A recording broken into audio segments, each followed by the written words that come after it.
संभाजीनगर महानगरपालिकेच्या ज्या याद्या प्रसिद्ध झाल्यात त्याच्यामध्ये प्रचंड प्रमाणामध्ये इकडचे नाव तिकडे जाण्याचा प्रकार घडलेला आहे. कालपर्यंत 2500 तक्रारी ह्या प्राप्त झालेल्या आहेत. इतक्या मोठ्या प्रमाणावर तक्रारी प्राप्त होणे याचा अर्थ असा होतो की याद्यामध्ये निश्चितच ही गडबड झालेली आहे. मी आताच आयुक्तांशी सुद्धा बोललोय, त्यांना सूचना दिलेल्या आहेत. माझ्याकडे काही पुरावे सुद्धा आलेले आहेत. आयुक्तांनी आता जवळपास 300 ते 400 लोकांची टीम याच्या तक्रारी निपटारा करण्यासाठी पाठवलेले आहेत आणि ते तक्रारी निपटारा करतायत. परंतु हे का झालं, का घडलं याचा सुद्धा त्यांनी चौकशी केली पाहिजे. एक प्रभाग आहे माझ्याकडे, 24 नंबरच्या प्रभागामध्ये जे मतदार होते ते उचलून जवळपास 13,307 मतदार, एक दोन नव्हे, 13,307 मतदार 24 प्रभागाचे 26व्या प्रभागात गेले. म्हणजे ही जी जम्पिंग आहे ना, आपण समजू शकतो की बाजूच्या कनेक्टेड वार्डला जर तिकडे जोडल्या गेल्या असतील किंवा आल्या असतील तर ते ठीक आहे. ही यादी, आता ह्या यादीमध्ये जर तुम्ही पाहिलं तर हे 26 नंबरची यादी आहे. यामध्ये त्यांनी सरळ संजय नगरचा आहे, जो मुकुंदवाडी भागाचा तिकडचा एरिया आहे, तो देवळाई सातारा, म्हणजे तो मुकुंदवाडी जो भाग येतो तो पूर्व मतदारसंघ आणि देवळाई सातारा हा पश्चिम मतदारसंघ. डायरेक्ट जम्पिंग करून तो देवळाई साताराला जोडलेला आहे. या सर्व याद्या म्हणजे एक नाही, हे पूर्ण बंच, हे सगळं जर तुम्ही पाहाल हे सर्व बंच, हा बंच त्याच्यात टाकण्यात आलेला आहे. म्हणून इतक्या मोठ्या प्रमाणात जर याद्या फुटल्या गेल्या असतील तर ही असलेली घोडचूकच म्हणावं लागेल. एखाद्याचं नाव कट करणं किंवा जाणीवपूर्वक 2-4 मतदान इकडचे तिकडं वाढवणं किंवा एखादा उमेदवार आपल्याला 100-500 मतदान याद्यामध्ये घोळ करणं, इथपर्यंत जरी असं गृहीत धरलं, परंतु हे 13,000 मला वाटतं हे सगळ्यात दुर्दैवी आहे. आणि अशा पद्धतीने सर्वसामान्य माणूस जो आहे, रिक्षा ड्रायव्हर असेल, भाजीवाले असतील, कोणी आणखीन कामगार असेल, हा रोज काही यादी चाळत बसत नाही. त्याला माहिती मी लोकसभेला मतदान केलेलं आहे, मी विधानसभेला मतदान केलेलं आहे, म्हणजे माझं मतदार यादीमध्ये नाव हमखास असणार आहे.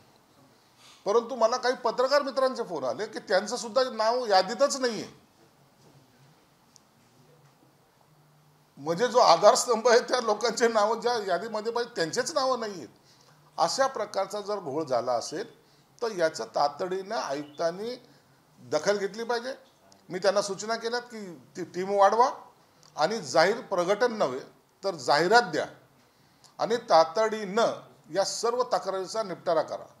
नसता निवडणुकीच्या काळामध्ये मतदानाच्या दिवशी प्रचंड गोंधळ होण्याची शक्यता नाकारता येत नाही. मग तो कोणत्याही पक्षाचा असो, कुणालाही मतदान करणारा असो, त्याचं नाव हे प्रॉपर यादीमध्ये असलंच पाहिजे, ही सूचना मी त्यांना दिलेल्या आहेत. मुद्दामून नाही, हा हलगर्जीपणा आहे. मुद्दामून करणं, एखाद्या यादीमधलं एखादं 2-4 नावं इकडचे तिकडं करणं, हे मुद्दामून केलेला प्रकार समजू शकतो. परंतु पूर्ण यादी शिफ्ट करणं हे मुद्दामून नाही, तर हा हलगर्जीपणा आहे आणि याला जे जबाबदार असेल त्यांच्यावर कारवाई सुद्धा ही केली पाहिजे. दुसरा प्रश्न सर, पैसे द्यायला आले तर घ्या, मात्र त्यांना मत देऊ नका, असं गुलाबराव पाटील म्हणाले. बघा, निवडणुकीमध्ये प्रत्येक सभेमध्ये अनेक पक्षाचे नेते वेगवेगळे स्टेटमेंट करत असतात आणि हे काही लपून राहिलेलं नाही आहे. मतदानाच्या दिवशी हा गैरव्यवहार काही लोक करतात जरूर, म्हणून त्यांनी ते वाक्य वापरलं, पण त्याचा असा गैरअर्थ घेऊ नये. मतदान हे खुल्या याच्याने झालं पाहिजे, कुणाच्या दडपणाखाली होऊ नये, अशी आमची प्रामाणिक इच्छा आहे. भाजपचे रवींद्र चव्हाण यांचे वाक्य सध्या चर्चेत आहे. ते म्हणाले की मला 2 तारखेपर्यंत युती टिकवायची आहे. ठीक आहे, आता त्यांच्या वाक्याचा निश्चितच त्यांना काय त्यांच्या डोक्यात चाललंय कल्पना नाही, परंतु आम्ही या प्रकरणामध्ये सर्वांनी दखल घेतलेली आहे. आम्ही वेट अँड वॉचच्या भूमिकेमध्ये आहोत. 2 तारखेनंतर नेमकी त्यांची भूमिका काय असेल त्यानुसार आम्ही आमचं सुद्धा स्टेटमेंट निश्चित देऊ. सिडको घोटाळ्याची चौकशी होणार आहे, चौकशी समिती नेमलेली आहे. आता चौकशी समिती नेमली, चौकशी समिती आलेली आहे. त्याच्यात जिल्हाधिकारी पासून तर डिव्हिजनल कमिशनर पासून सर्वजण आहेत, वन विभागाचे अधिकारी आहेत. ते मिळून चौकशी करतील. जे सत्य आहे ते समोर येईल. जो दोषी आहे त्याच्यावर कारवाई होईल. आता या चौकशी समितीवर जर काही लोकांचा आक्षेप असेल तर मग त्यांनीच चौकशी करावी, त्यांनीच न्याय द्यावा. म्हणून चौकशी समितीला चौकशी करू द्या. योग्य तर चौकशी ते करतील आणि जर काय त्यात चुकलेलं असेल तर जे जे दोषी आहेत त्यांच्यावर कारवाई होईल. 2 तारखेच्या निकालानंतर महाराष्ट्रामध्ये एक वेगळं चित्र दिसेल. महाविकास आघाडी फुटेल, महायुती फुटेल असं बोललं जाते. नेमकं काय हा प्रश्न महाराष्ट्रासमोर आहे आणि युतीच्या नेत्यातली महाविकास आघाडीतल्या नेत्यांची वक्तव्य पाहिली तर काय तर त्याला वाटतं की हा कुछ गडबड आहे. नगरपालिकेच्या निवडणुकीमध्ये सर्वच पक्षाच्या नेत्यांनी स्थानिक पातळीवर अधिकार प्रदान केले होते. कार्यकर्त्याची निवडणूक आहे, छोटी निवडणूक आहे, म्हणून लोकल ठिकाणी त्या नेत्यांनी निर्णय घ्यावा असं सर्वच पक्षाच्या नेत्यांनी सांगितलं. त्यामुळं तुम्ही जर पाहिलं तर अनेक ठिकाणी युती ज्या पक्षाची व्हायला पाहिजे होती ती झालेली दिसत नाही. कोणी कोणत्या दुसऱ्या पक्षाशी करतंय, कोणी नाही अपक्ष म्हणजे स्वतंत्र लढतोय. असे सगळे प्रकार झाल्यामुळं याचा परिणाम येणाऱ्या निवडणुकीवर होईल असं काही लोकांचा अंदाज आहे. परंतु याची दखल या निवडणुकीच्या निकालानंतर जर पक्षाच्या नेत्यांनी, वरिष्ठ नेत्यांनी घेतली नाही तर मला वाटतं हा गोंधळ कायम राहील. महिला योजनांमुळे देशातील 12 राज्याची तिजोरीमध्ये खडखडाट पाहायला मिळतोय आणि हे सगळं आता देशाच्या अर्थव्यवस्थेसाठी धोकादायक समजलं जातं.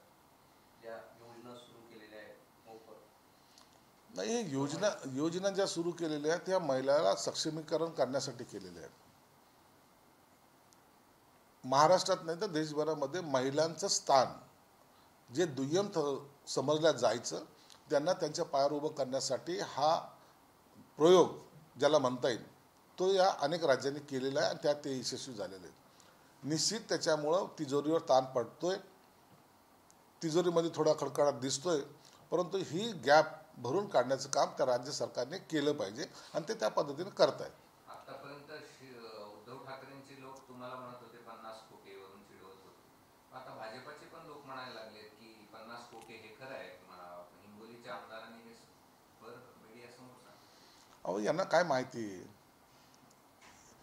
हे ते काय प्रोसेसमध्ये होते का यांना कोणी विचारत होतं? ज्यांना काही माहित नाही ते सगळं राजकारणाचं सगळं आम्ही अमृत पिऊन आल्यासारखंच बोलायला लागलेत. त्यांना सर्व कळायला लागलेलं आहे. त्याच्यामधले करते धरते आम्ही आहोत ना, मी होतो ना, आम्हाला माहिती आहे ना. परंतु असे बचकाने विधानं करून विद्वानासारखं पुन्हा एकदा आपल्या महायुतीमध्ये मिठाचा खडा टाकण्याचं काम काही लोक करत आहेत आणि त्याची दखल वरिष्ठ नेते घेत आहेत. भाजपचे तानाजी मुटकुळे म्हणाले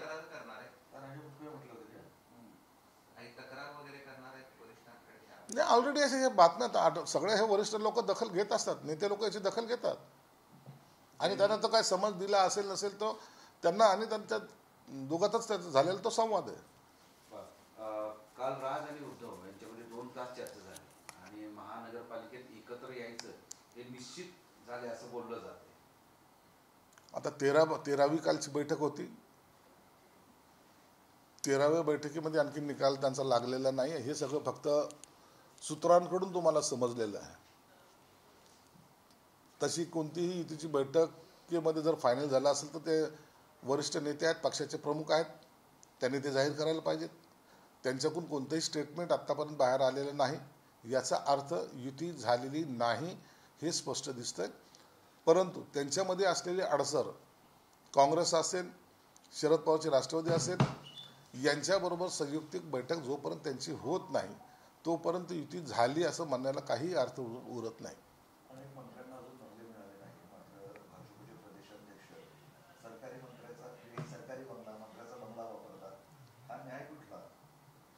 नाही, या संदर्भामध्ये मुख्यमंत्री देवेंद्र फडणवीसच सांगू शकतील. यावर मला भाष्य करायचा अधिकार पण नाही. भाजपचं दुसरे फडणवीस गृहमंत्री जास्त करा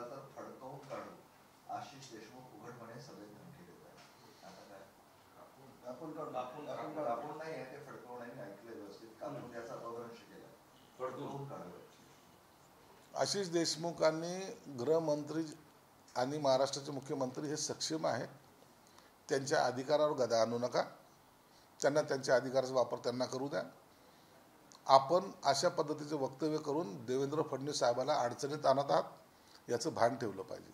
निलेश राणेंनी भाजपवर आरोप केले. रवींद्र चव्हाणांचं विधान झालं, पण हे निलेश राणे जातात, घरामधले पैसे बाहेर काढतात. काय चालू आहे मला इथे कसं? निलेश कोकणामधल्या राजकारणामध्ये आता एक वेगळा ट्विस्ट आलेला आहे आणि त्याची दखल एकनाथ शिंदे साहेबांनी तसेच देवेंद्र फडणवीस साहेबांनी घेतलेली आहे. हा वाद जास्त वाढू नये अशी दोन्ही नेत्यांची प्रामाणिक इच्छा आहे आणि मला वाटतं त्यांना तशा त्या पद्धतीचं सूचना सुद्धा देण्यात आलेल्या असतात. भविष्यात युती हवी की नको इथपर्यंत ही चर्चा गेली आहे दोघांच्या वादामुळे. त्याचेच परिणाम हे महाराष्ट्रावर होत चाललेले आहेत, परंतु तशा सूचना त्यांनी वरिष्ठ नेत्यांनी दिल्या असाव्यात असं माझा एकंदरीत अंदाज आहे. ज्यांनी आमच्या मराठा समाजाच्या आरक्षणाला विरोध केला त्यांना सोडणार नाही, त्यांना आम्ही निवडणुकीत पाडणार, त्याशिवाय मराठीची ताकद करणार नाही असं म्हणून जरांगे म्हणाले. त्यांनी त्यांच्या पक्षाचं म्हणण्यापेक्षा त्यांच्या संघटनेचं धोरण स्पष्ट केलेलं आहे आणि तो करण्याचा त्यांना अधिकार आहे. त्याचं काय परिणाम होतील हे येणाऱ्या निवडणुकीत सर्वांना दिसून येतील. हे बघा, पीक विमा योजना मंडळानंतर आता कृषी समृद्धी योजनेलाही गरज लागलेली आहे. अजूनपर्यंत मराठवाड्याची अतिवृष्टी झाली, 65% लोकांनाच मदतीचे पैसे मिळाले. दिवाळी आधी देणार होता, पुढची दिवाळी येईल आता. नाही, आता जे नुकसान जे झालेलं आहे त्यांचे सर्वांचे नुकसान भरपाई देण्यात येणार आहे. एक लक्षात घ्या, रिझर्व्ह बँकेचे काही नॉर्म्स असतात, त्या नॉर्म्सप्रमाणे प्रत्येक दिवशी विड्रॉ करण्याचा एक लिमिट त्या ठिकाणी दिलेले असतात. म्हणून एवढे करोडो रुपये जेव्हा विड्रॉ करायला लागतात ना, ते एक साथ होत नाहीत. म्हणून त्याला लागलेला हा विलंब आहे आणि हा विलंब आता लवकरच संपेल. एकनाथ शिंदे किती शहरांना दत्त घेऊन मांडीवर बसवला, मुख्यमंत्री त्यांची मांडी खूप छोटी आहे असं कोकाटे यांनी म्हटलं. कोकाटे कधी एकनाथ शिंदेच्या मांडीवर बसले होते? एकनाथ शिंदे साहेबाची मांडी पण आणि दंड पण चांगले मोठे आहेत आणि मनही तेवढंच मोठं आहे. मोठ्या मनाचा नेता, कणखर नेता म्हणून महाराष्ट्र त्यांना जाणतोय. म्हणून त्यांची चिंता तुम्ही करू नका. त्यांना त्यांचं काम करू द्या आणि कसं काम करायचं हे एकनाथ शिंदे साहेब चांगले जाणून आहेत. थँक्यू. आता ओढून ताणून नका प्रश्न विचारू. एलोरा में हाल ही में जो वीडियो वायरल हो रहा है गुफाओं को लेकर वीडियो वायरल हो रहा है.